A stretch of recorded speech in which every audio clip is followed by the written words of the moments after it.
चलिए पढ़ते हैं। आज एक नए विषय की ओर बढ़ रहे हैं और क्या पढ़ेंगे आज? संधि। संधि किसे कहते हैं इसको जानना बहुत ज़रूरी है। संधि किस प्रकार से बनी उससे भी ज़्यादा ज़रूरी है संधि किसे कहते हैं। संधि में अपने आप में संधि है सम प्लस धी, ठीक है। दो या दो से अधिक वर्णों के मेल से जो एक नया शब्द बनेगा उसे संधि कहते हैं। ये संधि की एक परिभाषा हो गई।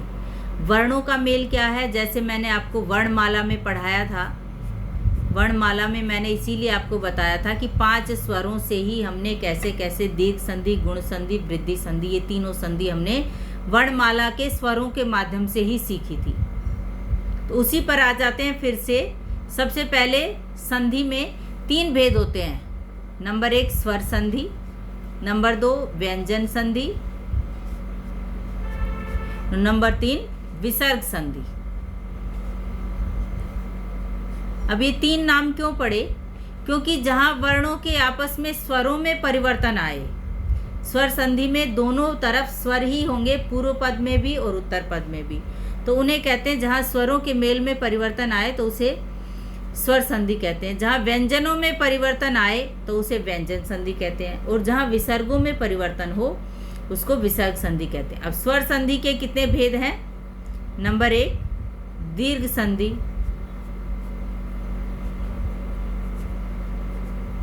नंबर 2 गुण संधि,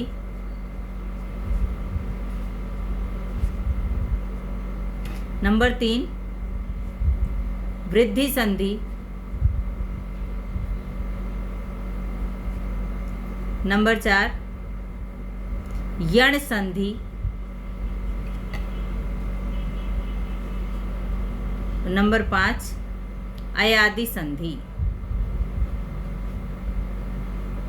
अयादि संधि एक प्रकृति भाव और पूर्व रूप संधि भी होती है, लेकिन उसमें आपको यहाँ पर आपके लिए आवश्यक नहीं है। तो आप इन संधियों को जान लेंगे तो आपका काम सरल हो जाएगा। नंबर 1 है दीर्घ संधि, नंबर 2 गुण संधि, नंबर 3 वृद्धि संधि, नंबर 4 यण संधि और नंबर 5 अयादि संधि। तो ये है दीर्घ संधि। अब हम इसी को आगे लेकर के चलते हैं। दीर्घ संधि कैसे बनी थी? दीर्घ संधि कैसे बनी? अ प्लस अ, मैंने आपको बताया था ना कि दीर्घ आ हो जाता है। आ प्लस अ, ये भी आ प्लस अ, आ प्लस आ, ये भी आ, ठीक है। तो इसका तात्पर्य क्या है कि ये देखिए, ये पूर्व पद को जोड़ेगा ये वाला आ, और ये उत्तर पद को जोड़ेगा। तो ये पूर्व पद का सहायक हुआ जोड़ने में, और ये उत्तर पद का, और ये दोनों आमने सामने होंगे। यहाँ पर आपका ये प्लस का निशान होगा, तो यहाँ पर बनेगी हमारी दीर्घ संधि। अब मैंने आपको वर्ण विच्छेद भी बताया था ना। वर्ण विच्छेद में क्या बताया था कि अंतिम वर्ण क्या है हम उसको लेंगे। जैसे यहाँ पर हमने ले लिया परम प्लस अर्थ, ठीक है। अब मैंने आपको बताया था कि कोई भी अगर स्वर है और हलंत नहीं है तो इसका मतलब उसके अंदर म मिला हुआ है। तो यहाँ पर म हलंत में अ मिला हुआ है, ऐसे इसको लिख देंगे। और यहाँ पर क्या है? अर्थः का अ है। यहाँ से हमने अ लिया और यहाँ अर्थः का अ ये यहाँ पर हम ले आए। अब इन दोनों को क्या कर देंगे? हम इकट्ठा कर देंगे। यहाँ पर बन गई हमारी संधि। परम के म में जो अ था और अर्थ का अ था, इन दोनों को मिला दिया, और इन दोनों को मिलाने से हमने इनको क्या कर दिया? ये वाला नियम आ गया हमारे पास, अ प्लस अ आ। अब यहाँ पर ये जो स्थिति थी ये क्या थी? उससे पहले परम, क्योंकि अ तो निकल गया था, ये हलंत बन गया आ, और यहाँ से अ चला गया तो पीछे बस बचा था हमारे पास थ, आधा र और थ। अब हम इसको वर्ण संयोजन कर देंगे। अब इसका वर्ण संयोजन म हलंत है, पीछे आ रहा था तो उसको आ इसी में मिल जाएगा। परमार्थ, ठीक है, परम प्लस अर्थः परमार्थः। अब उसके बाद हम क्या ले सकते हैं इसमें आगे? विद्या प्लस आलयः।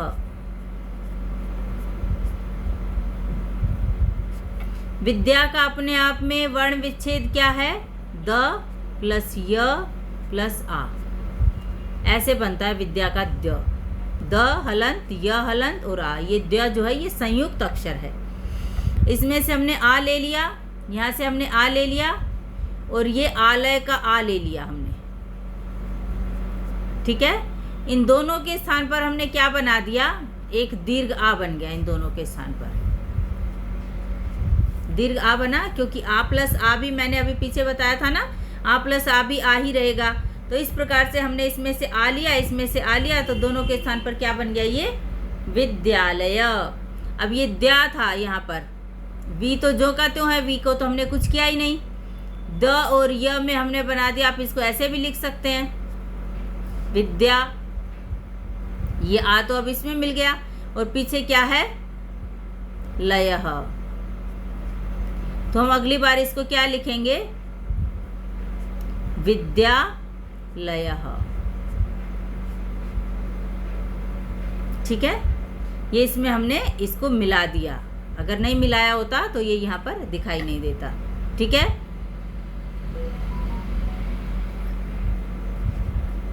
शिक्षा प्लस अर्थी, विद्या प्लस अर्थी, शिक्षा प्लस अर्थी। शिक्षा में भी क्ष कैसे बनता है? क्ष का वर्ण संयोजन क्या होगा? क मूर्धन्य श और आ, ऐसे बनता है शिक्षा। तो शी आगे थी, इसको हमने अलग कर दिया। उसके बाद यहाँ से हमने आ ले लिया, ऐसे ही हमने अर्थी का आ ले लिया। अब इन दोनों को क्या बना दिया? पीछे है। अब ये देखिए, ये नियम कौन सा है? आ प्लस अ वाला नियम है। आ प्लस अ भी क्या हो जाएगा? आ ही हो जाएगा। तो हम क्या बना देंगे? इसमें जोड़ दिया हमने वापस शिक्षा। अब ये दोनों ही यहाँ पर आ गए हैं, तो इसमें इस तरह से हम इसको लिखेंगे शिक्षार्थी। धन प्लस अर्थम, धन प्लस अर्थी। धन के न में से हमने क्या लिया? अ, और ये अ भी ले लिया। दोनों के स्थान पर हमने क्या किया? एक आ कर दिया। अब यहाँ से ये ध्यान में रखें कि ये मैं देखिए पूरी ट्रिक है ये, यहाँ पर आपने इसको कुछ रटना नहीं है।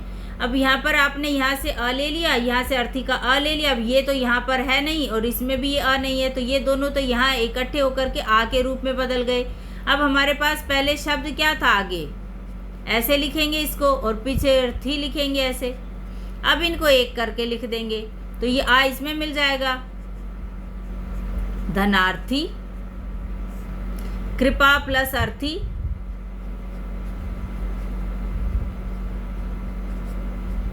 क्या बनेगा?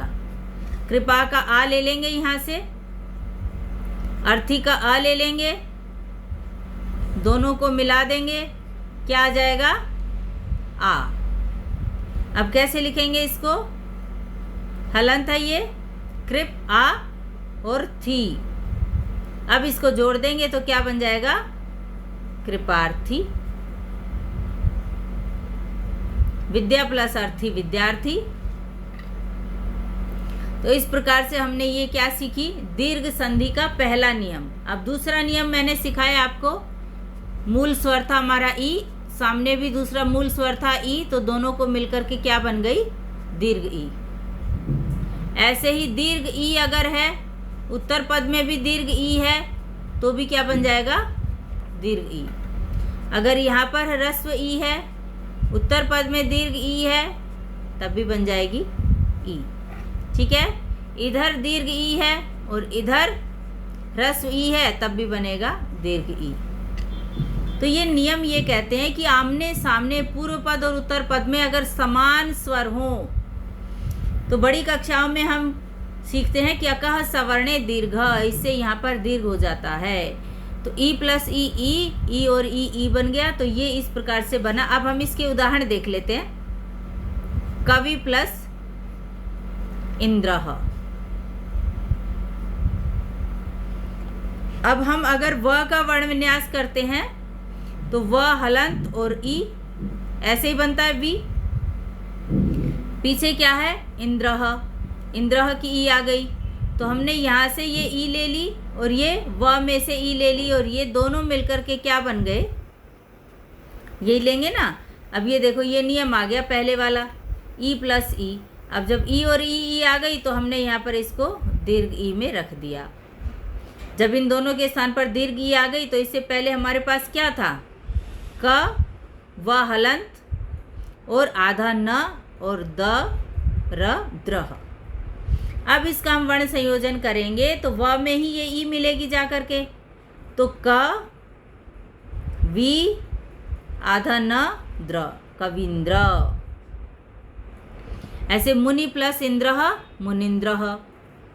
अब यहीं पर देख लीजिए, रमा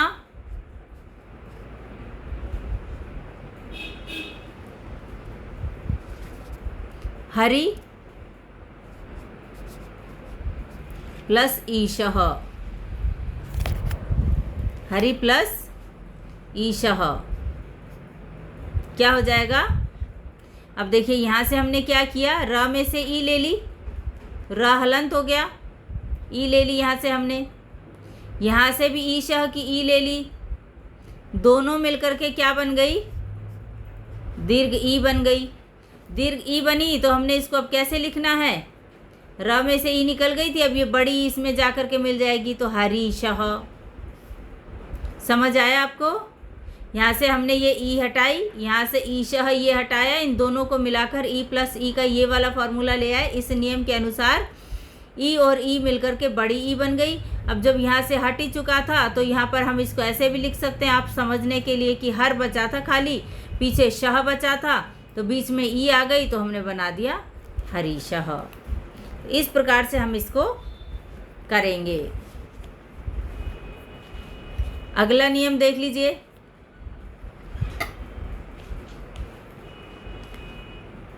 कपि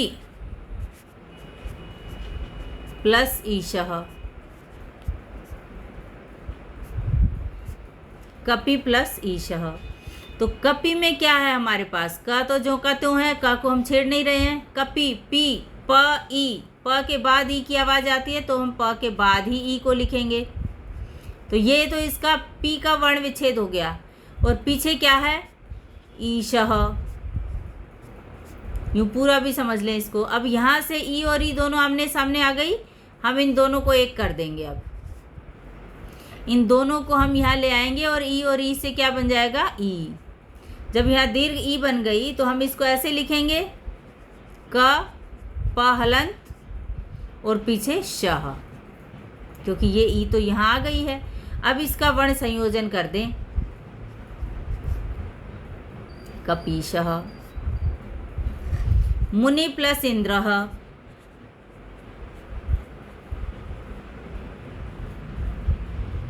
कैसे बनेगा? मुनि प्लस इंद्रः। मुनिंद्रः कैसे बना? मुनि प्लस इंद्रः। तो न में क्या मिला हुआ है?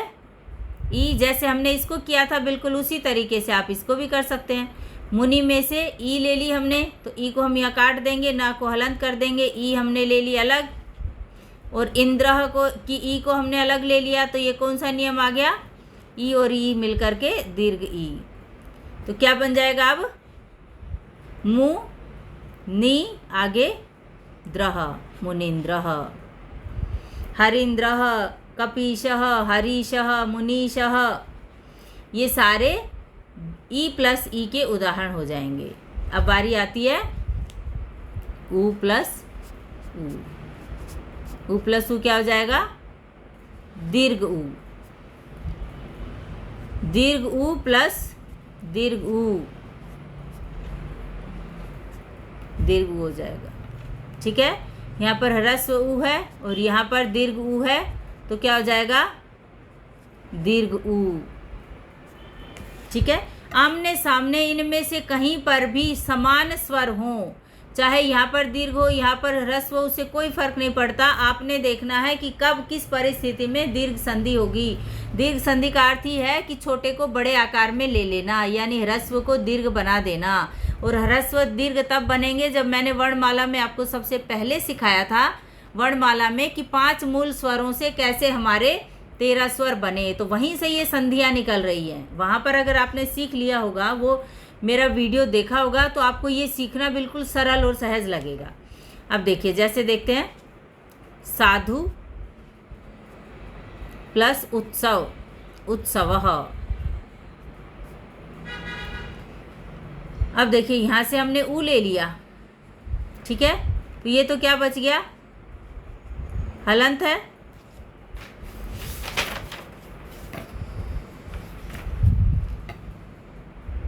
ऊ है, उसके बाद हमने उत्सव का ऊ ले लिया। अब ये दोनों मिलकर के क्या रूप धारण करेंगे, दीर्घ ऊ। तो ये दीर्घ ऊ बन गए। जब ये यहाँ ले लिया तो अब ये यहाँ नहीं बचा है, इसको ऐसे समझेंगे आप कि यहाँ से ये कट गया, यहाँ से ये कट गया, अब ये यहाँ नहीं है। इन दोनों के स्थान पर एक ऊ है और ये दीर्घ ऊ ही इन दोनों शब्दों को, पूर्व पद का साधु और उत्तर पद का उत्सव, इन दोनों को मिलाने का कार्य कर रहे हैं। तो यहाँ पर हमने क्या देखा, साधु प्लस उत्सव क्या बन जाएगा, अब बड़े ऊ की मात्रा लग जाएगी तो साधु, पीछे क्या था आधा त स व, साधुत्सवः, ठीक है। अगला उदाहरण देखेंगे,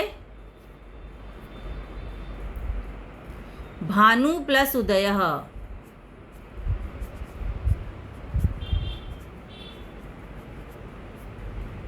अब ये दीर्घ ऊ है, दीर्घ ऊ प्लस उदयः का ऊ दोनों मिलकर के क्या बन जाएंगे, दीर्घ ऊ बन जाएगा। तो क्या बनेगा हमारा, न हलंत था, ऊ वहां से ले लिया हमने और पीछे है दयः, और ये यहाँ पर आ जाएगा। अब ये जब यहाँ पर आएगा तो किस में चला जाएगा, इसमें चला जाएगा। तो हम इसको कैसे बना देंगे, भानु दयः। तो ये है हमारी दीर्घ संधि। दीर्घ संधि में ऊ प्लस ऊ। अब आती है बारी किसकी, री प्लस री। री प्लस री क्या बन जाएगा,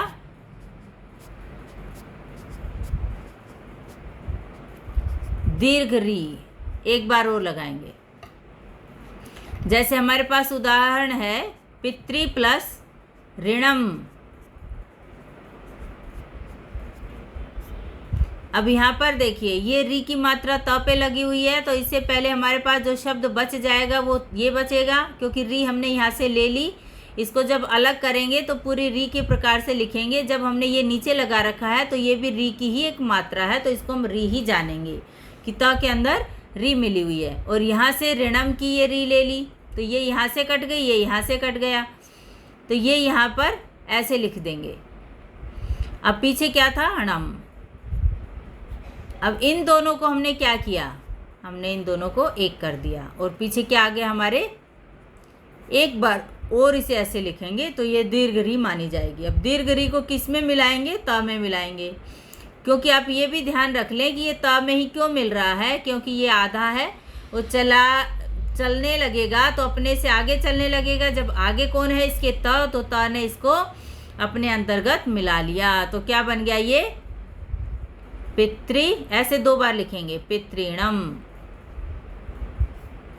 ऐसे ही है मातृ प्लस ऋणम, भी ऐसे ही हो जाएगा, मातृ प्लस ऋणम।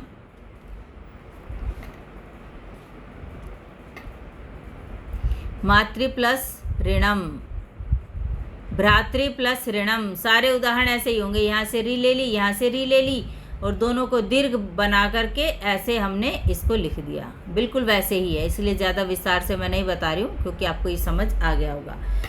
पितृणम, भ्रातृणम, ठीक है, श्रोत्री प्लस ऋणम। जितने भी ऋकारांत शब्द रूप हैं और उनके पीछे ऋणम आता है तो ये इसी प्रकार से परिवर्तित होंगे। तो ये थी हमारी आज की दीर्घ संधि। इसके बाद अगली कक्षा में मैं आपको सिखाऊंगी गुण संधि। ठीक है, आपको समझ आई होगी। आप इसको बिल्कुल टेक्निक के साथ, कि मैंने इसमें आपके साथ कुछ छुपाया नहीं है, कोई नियम को आपसे रटवाया नहीं है कि आप ये रटिए, री प्लस री होगी। तो आप खुद ही देख रहे हैं कि दोनों अगर आमने सामने एक समान स्वर हैं तो वहाँ पर हम दीर्घ संधि कर देंगे। आमने सामने दोनों स्वरों का होना बहुत ज़रूरी है। जब गुण संधि आएगी तो बच्चे वहाँ पर भी कई बार दीर्घ संधि करने लगते हैं, क्योंकि वो भूल जाते हैं कि आमने सामने दोनों में वहाँ एक समान स्वर नहीं है। एक समान स्वर अगर नहीं होगा तो दीर्घ संधि नहीं होगी। इस बात को आप हमेशा ध्यान में रखेंगे। और अगले वीडियो में हम मिलते हैं। अब मैं आपके सामने 10वीं कक्षा का पाठ 2 भी प्रारंभ करने जा रही हूँ, क्योंकि संधि हमारी चलती रहेंगी। अब देखिए इसमें कितने जो आपके पाठ्यक्रम में आने वाले शब्द हैं वो कौन कौन से हैं जहाँ पर आप दीर्घ संधि देखते हैं। केनापि, कुत्रापि, अद्यापि, ठीक है। ये शब्द आपको नास्ति, ये शब्द हमें दिखाई देते हैं। अब मैंने आपको संधि करनी सिखाई थी। अब इसकी दूसरी ट्रिक पर अगर जाएं, जहाँ पर भी हमें आ की मात्रा दिखाई दे रही है उस आ की मात्रा को हम सर्कल कर लेते हैं। अब ये आ कैसे आया था, अ प्लस अ। ये नियम हमें पता है कि अ कैसे आता है, अ प्लस अ भी आता है, आ प्लस आ भी आता है। तो वहाँ पर उस परिस्थिति में हम अर्थ को ध्यान में रखते हुए इनका नियम बनाएंगे। अर्थ यहाँ पर क्या है, केन शब्द हमने पढ़ा है, किम शब्द रूप का कह कऊ के कम कऊ कान केन। तो केन का मतलब क्या है, ये न में अ ही था केवल, और अपी भी पढ़ा है तो वहाँ पर भी अ था। तो इस आ को हमने 2 जगह ऐसे बांट दिया आ को। अब ये पहला जो अ है ये किस में चला जाएगा, केन के न में, और दूसरा जो अ है वो अपी के साथ में आ जाएगा। तो ऐसे बनेगा ये केन प्लस अपी। समझ में आया आपको? एक बार फिर से बड़ा करके दिखाती हूँ। केनापी ये है हमारे पास। इस आ को हमने ले लिया, आ को हमने 2 पार्ट में बांट दिया, अ प्लस अ। इस आ की मात्रा से ही ये 2 पद अलग अलग हो गए। ये इस पूर्व पद को लिए हुए है और ये इस उत्तर पद को लिए हुए है इसके साथ, ठीक है। ये सारा एक हो गया और ये सारा एक हो गया। ऐसे हम इसको फिर इस अ को न में मिला देंगे तो क्या बन जाएगा, केन। और इस पी के साथ में अ को मिला देंगे तो ये बन जाएगा अपी, केन प्लस अपी। इस तरह से हम वर्ण विच्छेद करेंगे। ऐसे कुत्रापि है, आ को हम क्या करेंगे, कुत्र प्लस अपी, क्योंकि कुत्रापि में अगर हम देखेंगे तो क्या है, कुत्रापि। आ है यहाँ पर भी, इस आ को हम कैसे कर देंगे, कुत्र। ये त्र हलंत है, आ को हमने कैसे बांट दिया, आ प्लस अ में, और पीछे क्या था, पी। तो ऐसे बन जाएगा। ये पी के साथ में ये अ मिल गया, इसको दे दिया, अपी बन गया, और ये आ इसको दे दिया तो ये कुत्र पूरा बन गया। तो हमारे पास संधि क्या आ गई, कुत्र प्लस अपी। ये आपके पाठ में बार बार आते रहेंगे, इसलिए मैं किसी भी कक्षा में 5वीं कक्षा से ही ये शब्द छोटे छोटे आपके शामिल होते रहेंगे पाठ्यक्रम में। तो मैंने उन शब्दों को भी उठाया है जो आपके पाठ्यक्रम में बार बार आपको मिलेंगे, तो उन पर आपका ध्यान जरूर जाएगा। अब जैसे नास्ति, आ की मात्रा से हम अलग करेंगे। आ की मात्रा से हमने क्या कर दिया, अ प्लस अ, ठीक है। तो अ के पीछे क्या बचा था उसको इसी के साथ जोड़ लेते हैं, तो ये तो बन गया अपने आप में अस्थि। और इसके पीछे न हलंत, क्योंकि अ तो यहाँ से आ गया, तो न प्लस अस्थि। बताइए इसमें क्या मुश्किल है, कोई मुश्किल नहीं है। लेकिन फिर भी अगर आपको नहीं समझ में आता है, आप इस ट्रिक को पूरा फॉर्मूले के साथ करके देखें कि ये अ कहाँ से आया, ये अ कहाँ से आया और ये इसमें क्यों मिला, क्योंकि यहाँ पर ही ये संधि हो रखी थी, यहीं पर इन दोनों पदों को एक पद बनाया हुआ था। तो हम इस प्रकार से दीर्घ संधि को अब आपके पाठ्यक्रम में, अगर आप विद्यार्थी हैं तो आप देखेंगे कि कहाँ कहाँ पर आपको ये शब्द ऐसे दिखाई दे रहे हैं जहाँ पर आप पहचाने कि हाँ अच्छा ये दीर्घ संधि का उदाहरण है। तो ईमानदारी से अपने पाठ्यक्रम के पाठों में से उन शब्दों का चयन करें जहाँ से आपको दिखाई देता है कि यहाँ पर भी दीर्घ संधि हो सकती है। तो इस प्रकार आपने पाठ को पढ़ा। अब इस चैनल को सब्सक्राइब जरूर करें, ये बिल्कुल ना भूलें, क्योंकि इससे ही आपको अगली चेन पता चलेगी कि हमने किस प्रकार से पढ़ाई करनी है। तो हम ऐसे ही आपके साथ जुड़े रहेंगे। आप इस पाठ्यक्रम को ऐसे ही मेरे साथ देखते रहिए, सीखते रहिए। और ये थी संधि की सबसे सरल विधि जो मैंने आपको बताई।